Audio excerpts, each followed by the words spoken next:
जय श्री राधे कृष्णा। दोस्तों, कैसे कृष्ण बने कन्हैया, आइए जानते हैं इस कथा के माध्यम से। एक दिन वासुदेव प्रेरणा से कुल पुरोहित गर्गाचार्य गोकुल पधारे। नंद यशोदा ने आदर सत्कार किया और वासुदेव देवकी का हाल लिया। जब आने का कारण पूछा तो गर्गाचार्य ने बतलाया, पास के गांव में बालक ने जन्म लिया है, नामकरण के लिए जाता हूँ, बस रास्ते में तुम्हारा घर पड़ता था सो मिलने को आया हूँ। ये सुनकर नंद यशोदा ने अनुरोध किया, बाबा हमारे यहाँ भी 2 बालकों ने जन्म लिया है, उनका भी नामकरण कर दो। गर्गाचार्य ने मना किया, तुम्हें हर काम जोर शोर से करने की आदत है, कंस को पता चला तो मेरा जीना मुहाल करेगा। नंद बाबा कहने लगे, भगवान गौशाला में चुपचाप नामकरण कर देना, हम किसी को नहीं बतलाएंगे। गर्गाचार्य तैयार हुए। जब रोहिणी ने सुना कुल पुरोहित आए हैं, गुणगान बखान करने लगी। यशोदा बोली, गर्ग इतने बड़े पुरोहित हैं तो ऐसा करो, अपने बच्चे हम बदल लेते हैं, तुम मेरे लल्ला को और मैं तुम्हारे पुत्र को लेकर आऊंगी। देखती हूँ कैसे तुम्हारे कुल पुरोहित सच्चाई जानते हैं। माताएं परीक्षा पर उतर आई। बच्चे बदल गौशाला में पहुंच गई। यशोदा के हाथ में बच्चे को देख गर्गाचार्य कहने लगे, ये रोहिणी का पुत्र है, इसलिए इसका नाम रोहिणी होगा।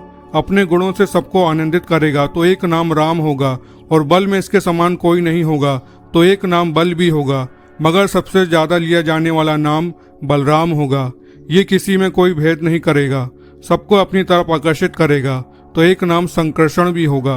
अब जैसे ही रोहिणी के गोद के बालक को देखा तो गर्गाचार्य मोहिनी मूर्तिया में खो गए, अपनी सारी सुधि भूल गए, खुली आंखों से प्रेम समाधि लग गई।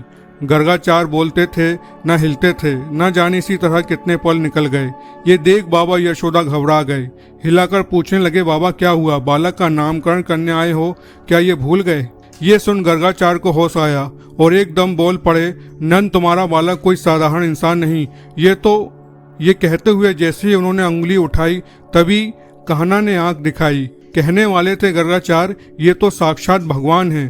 तभी कहना ने आंख ही आंखों में गर्गाचार्य को धमकाया, हे बाबा मेरे भेद नहीं खोलना, मैं जानता हूँ बाबा ये दुनिया भगवान का क्या करती है, उसे पूछ कर अलमारी में बंद कर देती है।